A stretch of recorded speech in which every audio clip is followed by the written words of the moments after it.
Halo semuanya, Om Swastiastu. Di kesempatan kali ini saya akan sedikit memaparkan mengenai filsafat pendidikan sebagai studi teoritis dan praktis. Nah, sebelumnya, pada filsafat pendidikan sebagai studi teoritis, yang mana filsafat pendidikan ini memiliki pemikiran dan pada penyusunan persoalan yang ada dan pengetahuan mengenai pendidikan dalam pengertian ilmiah serta mampu berlangsung secara nyata. Kemudian pada filsafat pendidikan sebagai studi praktis ini akan lebih menekankan pada hubungan mengenai nilai-nilai yang ada serta mengacu pada pengetahuan, pengalaman, serta penguasaan terhadap ilmu yang ada. Nah, pada filsafat pendidikan sebagai studi teoritis ini ada beberapa hal yang akan dibahas. Yang pertama itu definisi filsafat pendidikan. Nah, filsafat pendidikan ini merupakan ilmu filsafat yang digunakan untuk studi mengenai masalah pendidikan. Filsafat pendidikan ini akan mengacu perangkat nilai yang melandasi atau membimbing ke arah tujuan pendidikan. Kemudian ada urgensi filsafat pendidikan. Nah, urgensi filsafat pendidikan ini dianggap sangat penting, yang mana manusia akan dibekali dengan kebijaksanaan yang terpacu pada nilai-nilai kehidupan. Kemudian ada sumber-sumber dari filsafat pendidikan ini. Nah, filsafat pendidikan bersumber dari 3 hal, baik itu dari manusia, sekolah, dan lingkungannya. Nah, manusia dalam proses kehidupan ini akan mengalami masa pendewasaan atau pematangan, baik itu dari tingkah laku ataupun pemikirannya. Kemudian, jika di sekolah, setiap individu itu akan memperoleh pengalaman yang masuk pada sumber pokok dari filsafat pendidikan.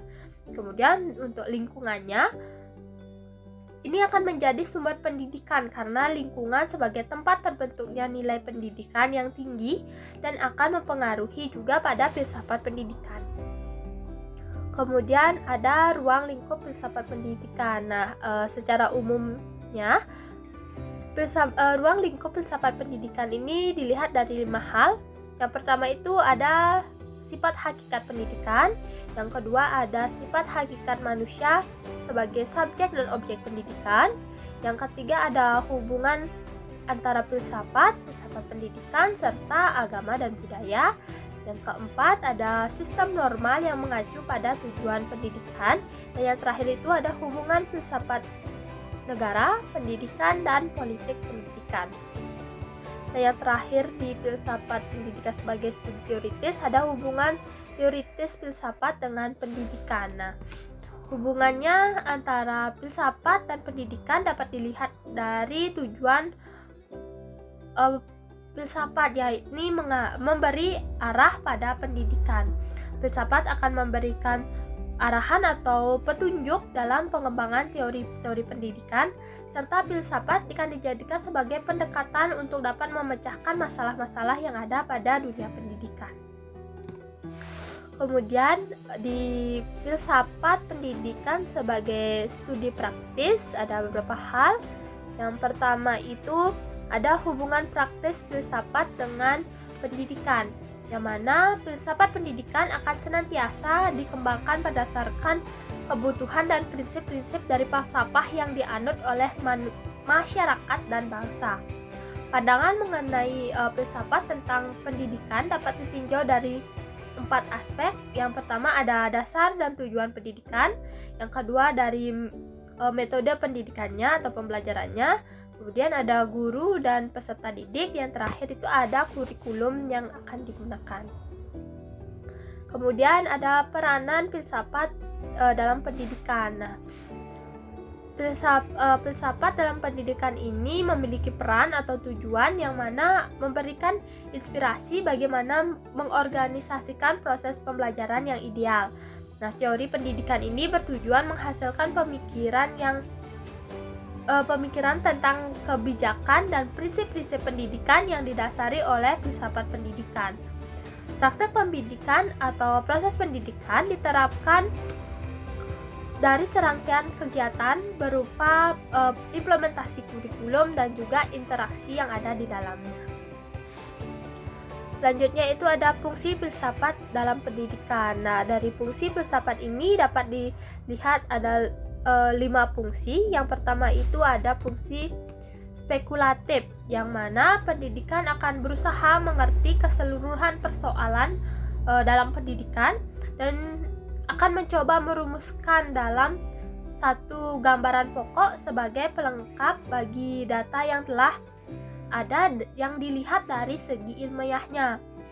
Kemudian yang kedua itu ada fungsi normatif dari sebagai suatu penentu, pedoman untuk apa pendidikan itu diselenggarakan. Yang ketiga itu ada fungsi kritik. Ini akan memberikan dasar bagi pengertian kritis rasional dalam pertimbangannya dan menafsirkan data-data ilmiah yang sudah dikumpulkan atau sudah dimiliki, diperoleh gitu. Kemudian yang keempat itu ada fungsi teori dan praktik, yang mana ini akan mencakup semua ide, konsepsi, analisa, dan kesimpulan-kesimpulan dari filsafat pendidikan yang akan berfungsi sebagai teori dalam pendidikan.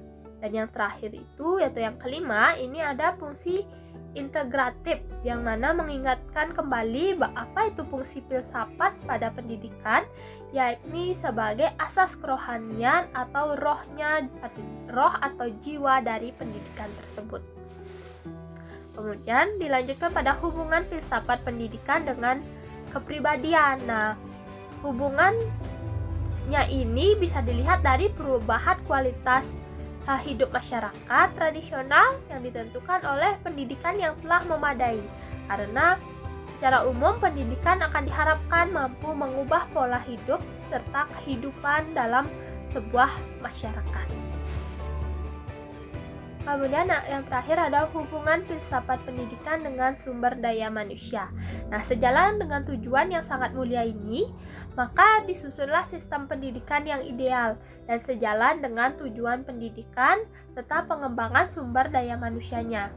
Ini dilakukan sebagai pendukung utama lahirnya nilai-nilai budaya dan sosial untuk dapat meningkatkan kemajuan.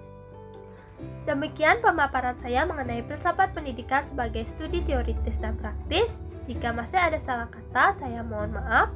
Om Santi Santi Santi Om. Sampai jumpa lagi di video berikutnya.